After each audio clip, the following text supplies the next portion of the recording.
그의 성령을 우리에게 주심으로 우리가 그 안에 거하고 그가 우리 안에 거하시는 줄을 아느니라. 성령을 우리에게 주심으로, 여러분, 하나님의 영이 성령이죠. 하나님의 영이 성령인데 그 하나님이 우리 안에 거하신다. 하나님이 우리 안에 거하실 수 있을 때는 언제이냐? 언제 하나님이 내 안에 들어오시느냐? 이거 중요하죠. 만일에 하나님이 물체, 돌덩어리, 바윗돌, 나무, 이런 것이라면 여러분 몸속에 어떻게 들어가겠어요? 들어올 수도 없죠. 그래서 하나님이 영이시기 때문에 여러분 내 안에 들어오는 겁니다. 하나님의 영이 바로 뭐예요? 성령입니다. 성령. 성령이 내 안에 들어와 있는 사람은, 다시 말해 성령을 내 안에 모실 수 있는 사람은 어떤 사람이냐? 그걸 말해줘요. 자, 성경에서 답을 우리에게 주셨습니다. 자, 14절을 보겠습니다. 14절. 아버지가 아들을 세상에 무엇으로? 구주로 보내신 것을 우리가 보았고 또 증언하노니. 하나님이 그 아들 예수님을 세상에 무엇으로? 구주로 보내셨다. 이것을 제자들이 보았고 제자들이 증언하고 오늘날 내가 보고 여러분들이 보고 여러분들이 안 믿는 세상 사람들에게 뭐 한다고요? 증언한다. 이 말이 얼마나 중요하지 않습니까? 성령이 내 안에 들어와 계신다는 증거가, 첫째는 예수님을 나의 구주로 영접할 때, 예수님을 나의 구주로 영접할 때 일어나는 사건입니다. 그래서 하나님이 영이신 것을 우리는 참 감사하다. 하나님이 바위 덩어리도 아니고 하나님은 돌멩이도 아니고 하나님은 나무도 아니고 하나님은 온 우주 안에 하나님의 영으로 충만하기 때문에 그 하나님이 내 속에 들어와 계셔도 우리는 숨쉬고 활동하고 오장육부가 움직이고 건강하게 되는 것입니다. 여러분, 그래서 세상의 구주로 믿는 것, 세상의 구주로 영접하는 것, 영접한다고 하는 것은 예수님을 내 마음속에 모시는 겁니다. 예수님을 내 마음의 문을 열고 주여 들어오십시오. 주님이 내 안에 들어오셔서 계십시오 하는 그 말입니다. 자, 성령이 내 안에 거주할 수 있는 방법, 첫째는 내가 예수 그리스도를 나의 구주로 영접하는 것. 두 번째, 15절, 누구든지 예수를 하나님의 아들이라 시인하면 하나님이 그의 안에 거하시고 그도 하나님 안에 거하신다. 예수님을 시인하는 것, 예수님을 부인하는 말이 아니고 예수님을 시인하는 것. 그럼 무엇을 시인한다는 말이냐? 하나님이신 그분이 예수님을 이 땅에 보내실 때 개미로 보내지 않았습니다. 사자로 보내지 않았습니다. 하나님의 형상을 입은 우리와 똑같은 인간의 모습을 입고 이 땅에 내려보냈습니다. 그래서 동정녀 마리아의 몸에서 탄생했고 그분은 죄는 없지만 십자가에 못 박아 죽으시면서 나와 여러분들의 죄를 위하여 죽으셨습니다. 예수님은 죽음으로써 끝나는 인생이 아니었습니다. 예수님은 3일 만에 다시 살아나셨습니다. 이것을 우리는 무엇이라고 하죠? 부활하셨다. 예수님이 다시 부활하셨습니다. 예수님이 부활하시고 그냥 하늘로 올라가 버리시면 예수님이 부활하셨는지 어떤지도 잘 모르지 않겠습니까? 그런데 예수님이 부활하시고 난 다음에 40일 동안 이 땅의 제자들을 만나고 아픈 사람들을 만나고 자기와 함께 있었던 사람들을 다 다니면서 봐라, 내가 진짜 예수다, 내가 하나님의 아들이다, 십자가에 못 박혔던 흔적도 보여주고 나를 본고로 믿는 것보다가 안 보고 믿는 것이 훨씬 복이 있다, 도마에게 말씀하셨던 것처럼 오늘날 저와 여러분에게도 예수님을 손으로 만진 바요, 눈으로 본 바요, 귀로 듣지는 않아도 하나님의 성령에 감동된 하나님의 말씀을 통해서 믿어지면 이게 큰 복입니다. 여러분, 세상에 이런 복보다 더 큰 복이 어디 있겠습니까? 여러분, 보이지 않고 만져보지도 않고 눈으로 목도하지도 않는데도 불구하고 여러분들이 예수가 믿어진다는 거, 이게 대단한 겁니다. 우리가 천국이 있느냐, 미국이 있느냐, 우리가 저 남아공의 나라가 있느냐, 이런 것은 우리는 무엇으로 압니까? 이미 우리의 선지자들이, 믿음의 선각자들이 다 그런 것을 보고 우리들에게 확실하게 말했기 때문입니다. 여러분, 천국에 있는 기자들이 이 땅에 우리들에게 하나하나 전달해 주셨던 게 뭐예요? 요한계시록입니다. 천국의 기자들이 이 땅에 우리들에게 보여준 거예요. 미국이 없습니까? 남아공이 없습니까? 천국이 없습니까? 분명히 있습니다. 그게 바로 믿는 게 믿음입니다. 자, 오늘 예수님을 나의 구주로 시인하는 것, 예수님은 곧 하나님의 아들이시고 그분은 하나님이며 그분은 죄가 없으신 그분이다.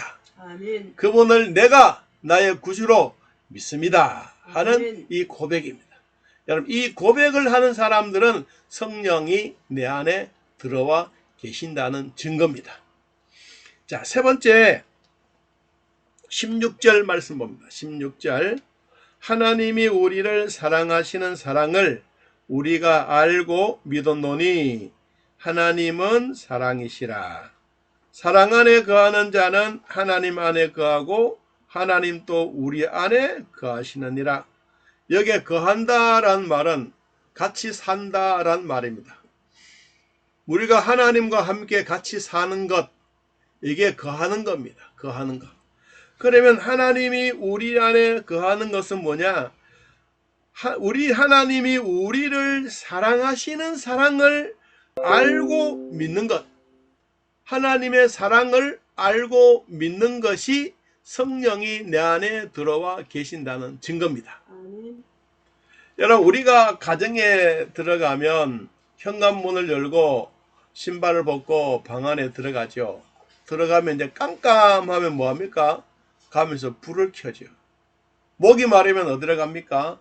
냉장고에 가서 물이 있는지 확인하고 뚜껑을 열고 벌떡벌떡 마십니다. 그거 마시면서 무슨 생각을 합니까? 내가 다른 집에 왔네? 그렇게 하지 않죠. 내 집에 들어오면 냉장고에 뭐가 있는지, 화장실에 물이 얼마나 있는지, 여기는 탈이 났는지, 여기는 좋은 곳인지, 잠자는 곳인지 다 압니다. 여러분, 천국이 있다고 한 사실은 거기에 대한 확신을 가지면 되는 것이고, 여러분, 성령이 내 안에 계신다는 것은 바로 내가 하나님과 같이 사는 겁니다. 하나님이 우리 집에 오셔서 같이 사는 것.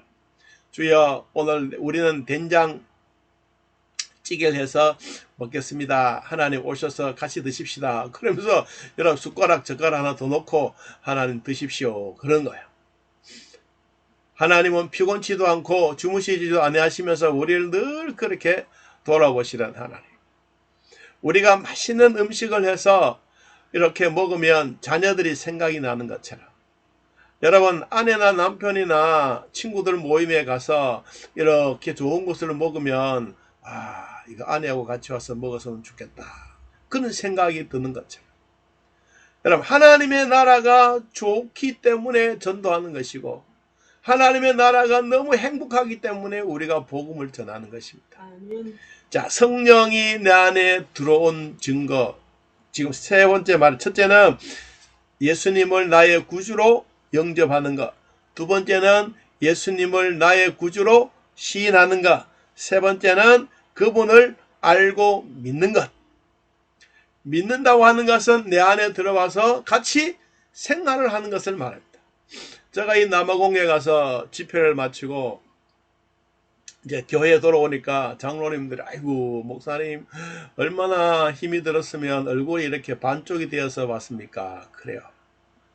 그 2주간 동안 이제 음식이라고 하는 것은 그냥 빵 한 조각 그리고 커피 하나 그게 마시면 아침이에요. 그래서 이제 거기 있는 동안에 아내한테 문자 보냈어요. 여보 나 진짜 집에 가면 배추 재래기 해서 따뜻한 밥을 막 쓱쓱 비벼서 꿀떡 넘기고 싶다. 그랬더니 아이고 집에 오니까 아내가 그 얘기 듣고는 얼마나 맛있게 반찬을 차려놨는지 진짜 맛있게 먹었거든. 여러분 우리가 하나님 안에 거한다는 말은 뭐예요? 하나님과 같이 있는 거. 하나님의 생각이 내 생각이고 내 생각이 하나님의 생각이. 그래서 내가 오늘 우리가 이 지난 초에 이런 기도를 했지요. 우리가 하나님 편에 있는 것도 중요하지만 하나님이 내 편에 서서 계시는 게 훨씬 더 중요하다. 우리가 우리는 예배는 잘 드리는데 주인이신 그분이 받지 아니하면 어떻게 되겠어요? 여러분 아내가 맛있는 반찬을 끝내주게 잘 만들었는데 내가 이거 맛없다고 틱틱거리면 얼마나 속이 상하지 않겠습니까? 마찬가지예요. 여러분 하나님과 우리와의 관계는 내 속에서 같이 잘 사는 거, 행복하게 사는 거, 웃으면서 사는 거, 그게 성령이 내 안에 들어와 계신다는 증거다. 자, 그 결과가 어떠냐? 어떤 결과가 있느냐 하면 자 17절입니다. 이로써 사랑이 우리에게 온전히 이루어진 것은 우리로 심판날에 담대함을 가지게 하려 함이라. 심판날에도 하나님의 사랑이 지속적으로 이루어지는 것. 한 번만 하나님의 사랑이 되었다 이 말이 아니라 하나님의 사랑이 계속해서 이루어지는 것. 오늘 또 같이 잠자고 내일 또 자고 아침 먹고 또 하루 종일 지나고 여러분 그렇게 하는 것이 뭐냐? 성령이 내 안에 계신다는 증거입니다. 자, 결과적으로 두 번째는 뭐냐니까 18절에 사랑 안에 두려움이 없고 온전한 사랑이 두려움을 내쫓는다. 여러분 하나님의 사랑이 있으면 우리 몸에 있는 불순물들은 떠나가게 됩니다. 불순물이 뭐예요? 죄악들입니다. 죄들이 우리 몸 안에 있으면 성령이 내 안에 계시면 다 도망갑니다. 저는 농촌에 살았기 때문에 옛날에는 겨울에 이 물을 가지러 가면 동네 한 우물이 있는데 이 우물에 엄마가 물을 이마에 이고 오면 물이 철렁철렁 그래서 이고 오면 이 머리카락에 물이 떨어가지고 뚝뚝 얼었어요. 그러다가 이제 이 젊은 내가 물찌개 때문에 양쪽 물동이를 이렇게 해가 어깨에다 이 나무를 해서 짊어지고 하는 거. 그걸 이렇게 딱 해석하니까 아이고 물 한 동이 있는 것보다는 짊어지고 가는 게 훨씬 편하고 많이 들고 갈 수 있었어요. 그러다가 이제 엄마가 우리 이러지 말고 이 땅을 파서 이 펌프를 묻자. 그래서 이 펌프를 묻었어요. 묻고 나니까 야 얼마나 좋던지. 여러분 물이 있는 그곳에 뭐가 있는 줄 압니까? 지렁이가 있어요. 지렁이. 여러분 지렁이는 돌 밑에 숨어 있어요. 근데 돌을 이렇게 딱 드시면 지렁이 나오면 햇볕을 딱 보면 그때부터 어머야 날 살아라 그러면서 막 지렁 땅속으로 막 파고 들어가. 무엇을 말합니까? 햇볕을 비추면 지렁이는 도망가게 돼 있어. 근데 하나님의 성령의 햇볕이 내 속에 들어오면 죄악들은 엄마야 그럼 다 도망가. 이게 바로 뭐냐니까 사랑 안에 두려움이 없고 온전한 사랑이 두려움을 내쫓는다. 여러분 오늘도 성령이 여러분 안에 거하시는 결과는 성령을 통해서 내 몸 안에 하나님의 은혜가 충만하기를 바랍니다. 원래 한 해 동안 정말로 예수 그리스도에서 충만한 이 삶을 살아가는 복이 있기를 바랍니다. 그러므로 얻어진 결과가 또 한 가지가 있는데 그것이 무엇이냐 하면 여러분 20절에 있습니다. 누구든지 하나님을 사랑하노라 하고 그 형제를 미워하면 이런 거짓말하는 것과 같다. 형제를 미워하는 것은 하나님 사랑하는 것이 아니다. 하나님의 사랑하는 것은 형제를 사랑하는 것이다. 아내도 남편도 사랑하고 가족도 같이 사랑하는 것이다. 미워도 고도 내 가족은 내 가족. 사랑하는 게 이게 하나님을 사랑하는 방법이다. 원래 하나님의 사랑 안에 있으면서 여러분 가족들이 사랑으로 충만해지기를 바랍니다. 아내는 남편을 보고 남편은 아내를 보고 자식을 보고 정말로 행복하고 사랑이 가득한 것은 성령이 내 안에 계신다는 증거입니다. 자, 이 증거로서 우리가 어느 곳에 가든지 하나님의 사랑으로 온전히 이루어져가는 한 해의 축복이 넘쳐나기를 예수님의 이름으로 기도합니다.